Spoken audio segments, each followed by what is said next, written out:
Good morning students, नमो नमः, सुप्रभातम। आज हम संस्कृत का पाठ 3 सर्वनाम परिचय पढ़ेंगे। सर्वनाम सर्वनाम क्या होते हैं? इससे पहले के पाठ में हमने पढ़ा था संज्ञा। संज्ञा के बारे में आपने जाना कि उसकी परिभाषा क्या होती है। क्या होती है संज्ञा? सबको पता है संज्ञा क्या होती है? यस, किसी व्यक्ति, वस्तु, स्थान या भाव के नाम को संज्ञा कहते हैं। सर्वनाम इस चैप्टर में है सर्वनाम। सर्वनाम किसे कहते हैं? जो शब्द संज्ञा के स्थान पर प्रयुक्त किए जाते हैं अर्थात काम में लिए जाते हैं, उन्हें सर्वनाम कहते हैं। जैसे कोई शब्द है राम, यहाँ राम किसी व्यक्ति का नाम है, इसलिए इसे संज्ञा कहेंगे, क्योंकि संज्ञा की परिभाषा ही यही होती है, किसी व्यक्ति, वस्तु, स्थान या भाव के नाम को संज्ञा कहते हैं, के नाम को। और यहाँ पर किसी व्यक्ति का नाम है, इसलिए यह संज्ञा है। अब मैं इस राम के नाम की जगह कोई दूसरा शब्द प्रयोग में लेती हूँ तो वह सर्वनाम कहलाएगा। जैसे मैंने राम की जगह लिया, मैंने बोला राम जाता है, राम खाता है, राम चलता है, राम सोता है, तो मैं राम की जगह ऐसे बोल सकती हूँ कि कौन जाता है। राम की जगह मैंने एक शब्द लिया कौन, और एक मैंने ऐसे बोला वह जाता है, दूसरा शब्द लिया वह। दोनों शब्द राम की जगह है, काम में आ रहे हैं, इसलिए ये दोनों शब्द सर्वनाम कहलाएंगे। जैसे श्याम पढ़ता है, मोहन पाठशाला जाता है। यहाँ श्याम और मोहन संज्ञा शब्द है, क्योंकि दोनों ही किसी व्यक्ति के नाम है, इसीलिए ये दोनों संज्ञा शब्द है।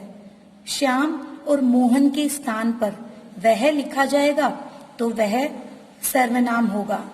जैसे एग्जाम्पल देखते हैं, रामः पट्टी।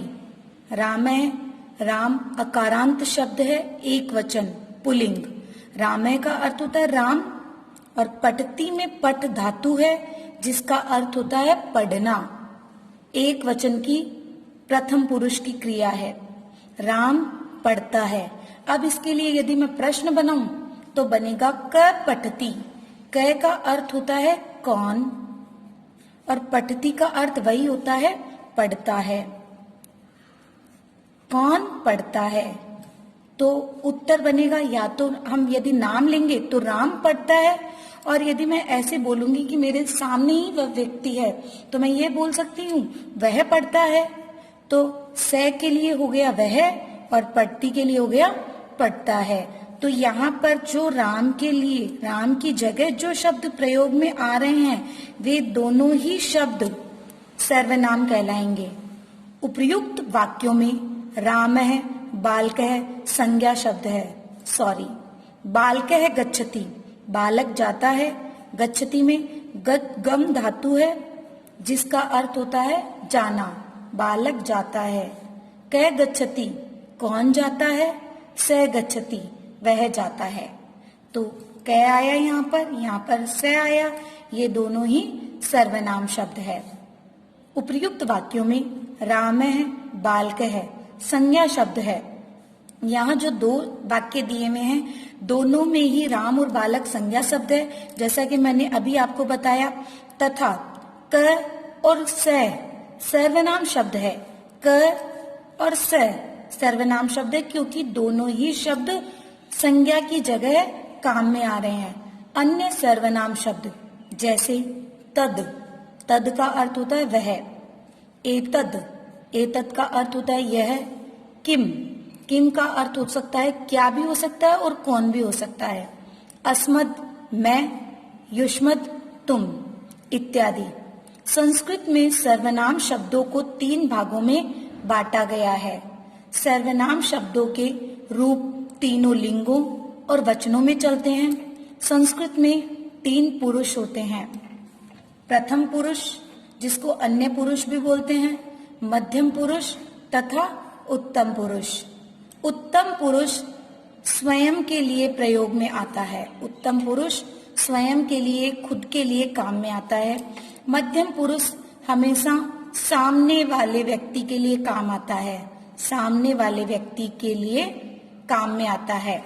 और प्रथम पुरुष हमेशा अन्य व्यक्ति के लिए काम में आता है, जैसे वह, वे दोनों, वे सब।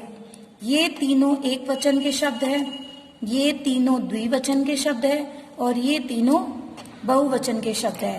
स, तौ, ते, त्वम, युवाम, यूयम, अहम, आवाम, वयम। वह, से का अर्थ होता है वह, तौ का अर्थ होता है वे दोनों, ते का अर्थ होता है वे सब। ये तीनों ही शब्द पुल्लिंग के हैं, ये तीनों शब्द पुल्लिंग के हैं। मध्यम पुरुष अर्थात सामने वाले के लिए जो शब्द काम में लेंगे, जो शब्द प्रयोग में लेंगे, उसके लिए मध्यम पुरुष होता है।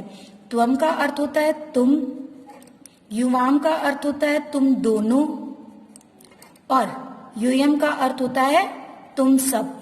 यूयम का अर्थ होता है तुम सब। उत्तम पुरुष जो कि हम खुद के लिए, स्वयं के लिए प्रयोग में लेते हैं। अहम का अर्थ होता है मैं, आवाम का अर्थ होता है हम दोनों, और वयम का अर्थ होता है हम सब। मध्यम पुरुष तथा उत्तम पुरुष में लिखे इन 6 पदों के अतिरिक्त सारे शब्द प्रथम पुरुष के होते हैं। अर्थात मध्यम पुरुष में इन 3 शब्दों के अलावा अन्य कोई शब्द नहीं आता। उत्तम पुरुष में इन 3 शब्दों के अलावा अन्य कोई शब्द नहीं आता। इन 6 शब्दों के अलावा जितने भी सर्वनाम शब्द होते हैं वे हमेशा प्रथम पुरुष के ही होते हैं। वचन परिवर्तन हो जाता है लेकिन पुरुष हमेशा उनका प्रथम पुरुष ही रहता है। एतत्, एतत् का अर्थ होता है यह, एतत् का अर्थ होता है यह, प्रथम पुरुष। यदि इनके धातु रूप देखते हैं, शब्द रूप देखते हैं, तो इनके शब्द रूप केवल हम किस में देख रहे हैं? प्रथम पुरुष में। एष है, यह है, पुल्लिंग के लिए। पुल्लिंग के लिए एक वचन, द्विवचन, बहुवचन। तो पुल्लिंग का एक वचन यदि यह को बोलेंगे तो एष है बोलेंगे। 2 जनों की बात करेंगे कि जैसे 2 व्यक्ति बैठे हैं और हम बोल रहे हैं कि ये दोनों पढ़ते हैं, तो हम यहाँ पर ये बोलेंगे एतौ पठत है। तो ये दोनों के लिए क्या आ जाएगा? एतौ। ये सब के लिए क्या आ जाएगा? एते। वैसे ही स्त्रीलिंग के लिए यह, ये दोनों, ये सब के लिए, ये सब के लिए संस्कृत में होगा एषा, एते, एताः। नपुंसकलिंग के लिए होगा एतत्, एते, एतानि। एतत्, एते, एतानि अर्थात यह, ये दोनों, ये सब।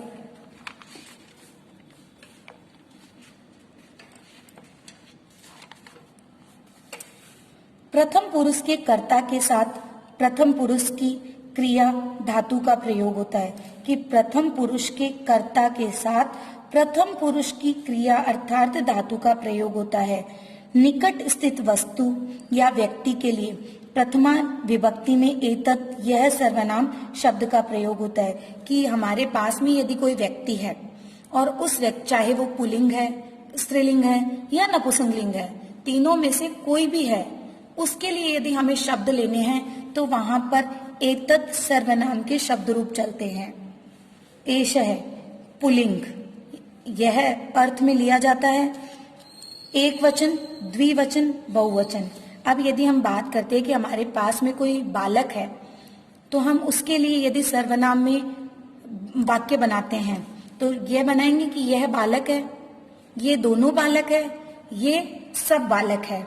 तो यह को संस्कृत में कहते हैं एष है, ये दोनों को संस्कृत में कहते हैं एतौ, ये दोनों को संस्कृत में कहते हैं एतौ, और ये सबको संस्कृत में कहते हैं एते, ये सबको संस्कृत में कहते हैं एते है। क का अर्थ आपको पीछे बताया, कौन या क्या भी होता है, कौन दोनों और कौन सब। एषः का अर्थ यहाँ बताया यह है, एतौ का अर्थ ये दोनों और एते का अर्थ ये सब। एषः क, एषः क, यह कौन है? एषः बालक है, यह बालक है। एतौ कौ, ये दोनों कौन है? जैसा कि इस चित्र में दिख रहा है, ये दोनों कौन है? एतौ बालकौ, ये दोनों बालक है। एते के, ये सब कौन है? एते बालकाः, ये सब बालक है। एषा का अर्थ होता है यह, जैसे एषः का अर्थ यह होता है, लेकिन एषः पुल्लिंग के लिए प्रयोग में लिया जाता है, वैसे ही एषा स्त्रीलिंग के लिए प्रयोग में लिया जाता है। एषा का, एषा का अर्थ अभी बताया यह, और का अर्थ जैसे पुल्लिंग में क का अर्थ कौन होता है, वैसे ही स्त्रीलिंग में का अर्थ भी कौन होता है। के का अर्थ द्विवचन में होता है स्त्रीलिंग के लिए प्रयोग, और का अर्थ स्त्रीलिंग का बहुवचन होता है। अर्थ के का होगा कौन? दोनों,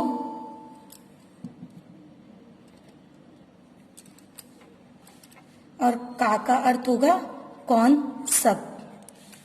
एषा का अर्थ यह स्त्रीलिंग के लिए, एते का अर्थ ये दोनों स्त्रीलिंग के लिए, और एताः का अर्थ ये सब स्त्रीलिंग के लिए प्रयोग में लिया जाता है। जैसे एक बालिका है तो यह कौन है?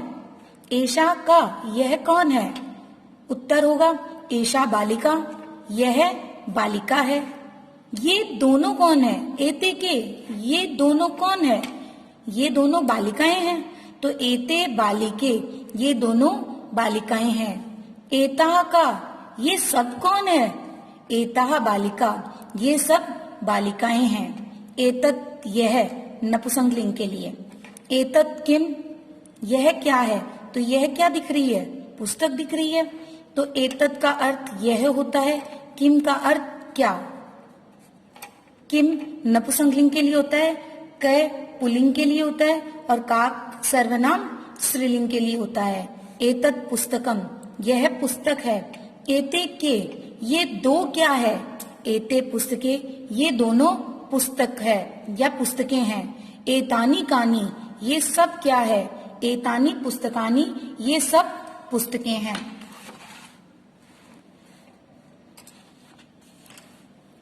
स, वह, पुल्लिंग में स का अर्थ होता है वह पुल्लिंग के लिए।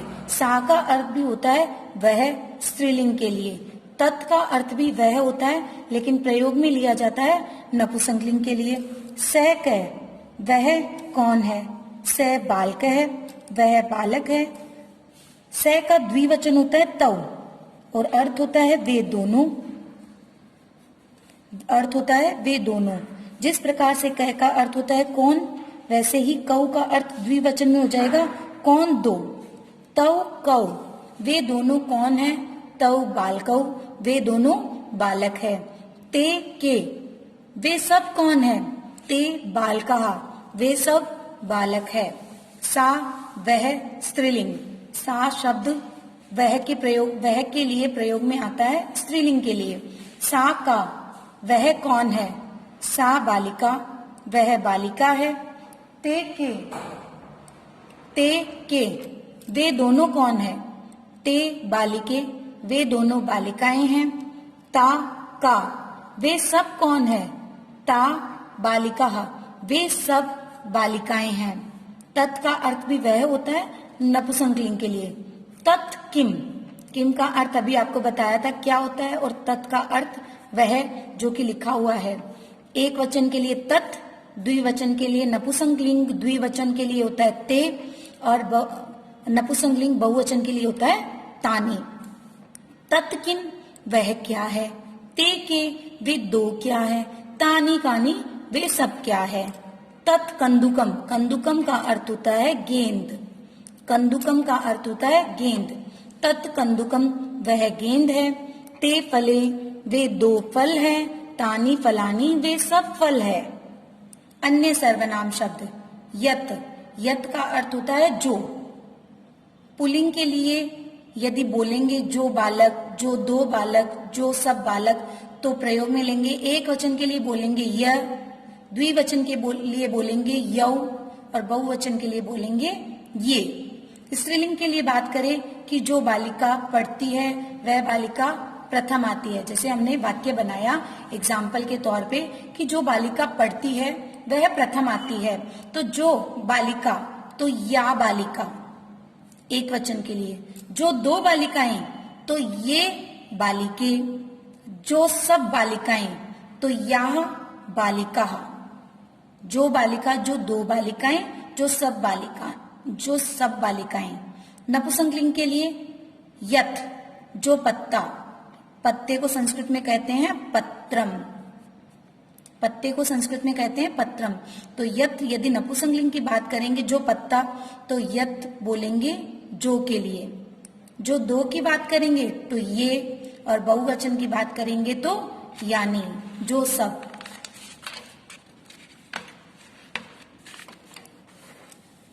सर्व, सर्व का अर्थ होता है सब। पुल्लिंग की सब के लिए बात करेंगे तो सर्व है, सर्वो, सर्वे। स्त्रीलिंग की बात करेंगे तो सर्वा, सर्वे, सर्वः। नपुंसकलिंग की बात करेंगे तो सर्वम, सर्वे, सर्वाणि। किम की बात करेंगे जो कि अपन पीछे पढ़ चुके हैं। किम का अर्थ क्या भी होता है और कौन भी होता है। पुल्लिंग में यदि किम का लेंगे तो क, कौ, के। एक जने के लिए क, दो जने के लिए कौ, और दो से अधिक, 3 भी हो सकते हैं, 5 भी हो सकते हैं, 10 कितने भी हो सकते हैं के लिए के। स्त्रीलिंग में आएगा का, के, कहा। नपुंसकलिंग में आएगा किन, के, कानी।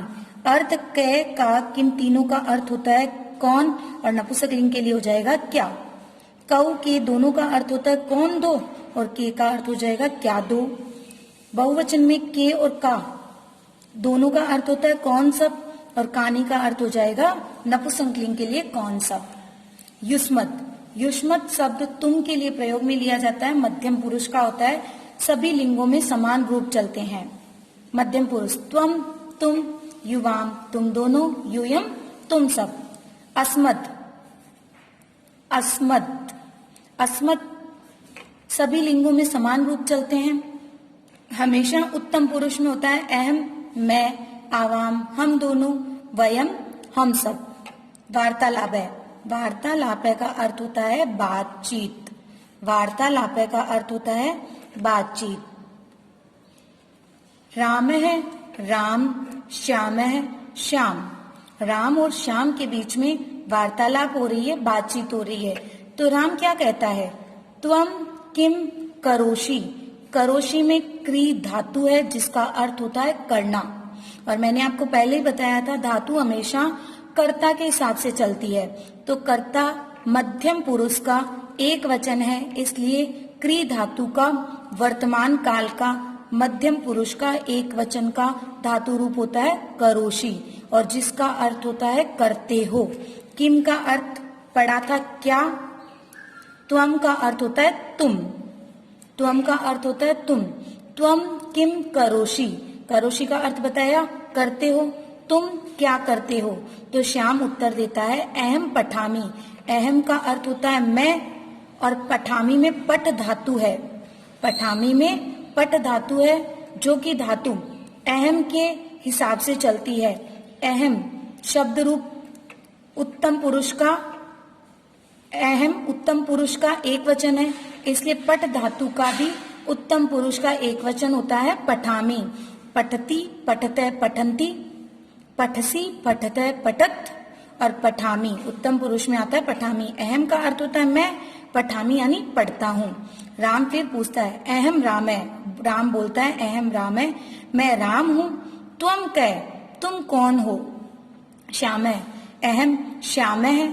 एष है कै, एष का अर्थ आया था पुल्लिंग के लिए होता है यह, और कै का अर्थ पुल्लिंग के लिए होता है कौन। यह कौन है, राम है। एष है मम पिता, यह मम का अर्थ होता है मेरे, मम का अर्थ होता है मेरे पिता है, यह मेरे पिता है। श्याम है, एषा का, एषा स्त्रीलिंग के लिए होता है, अर्थ तो वही होता है यह, और का स्त्रीलिंग के लिए होता है, अर्थ वही होता है कौन। यह कौन है, यह कौन है, एषा का यह कौन है। राम कहता है एषा मम माता, मम का अर्थ अभी बताया, मेरा, मेरे, मेरी, कुछ भी हो सकता है।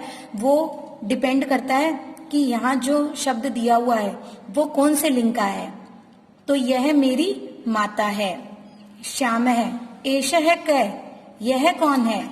एष है मम अनुजय। अनुजय का अर्थ होता है छोटा भाई। अनुजय का अर्थ होता है छोटा भाई। एष है मम अनुजय, यह मेरा छोटा भाई है। श्याम है, एषा का, यह कौन है? राम है, एषा भगिनी। भगिनी का अर्थ होता है बहन। भगिनी का अर्थ होता है बहन। यह बहिन है, अर्थात यह मेरी बहन है। श्याम है, एषा किम करोति। एषा का अर्थ यह, किम का अर्थ क्या, करोति का अर्थ करती है। क्योंकि करोति एक वचन में है प्रथम पुरुष का, इसलिए करती है। और करती है इसलिए आया क्योंकि यहाँ पर एषा स्त्रीलिंग का दिया हुआ है यह। तो यदि यहाँ पर एषा होता तो यहाँ पर करोति का अर्थ होता करता है। स्त्रीलिंग का है इसलिए करती है। यह क्या करती है? राम है। राम कहता है भगिनी गायती। भगिनी का अर्थ बताया बहन, गायती का अर्थ होता है गाती है। भगिनी गायती, बहन गाती है। धन्यवाद।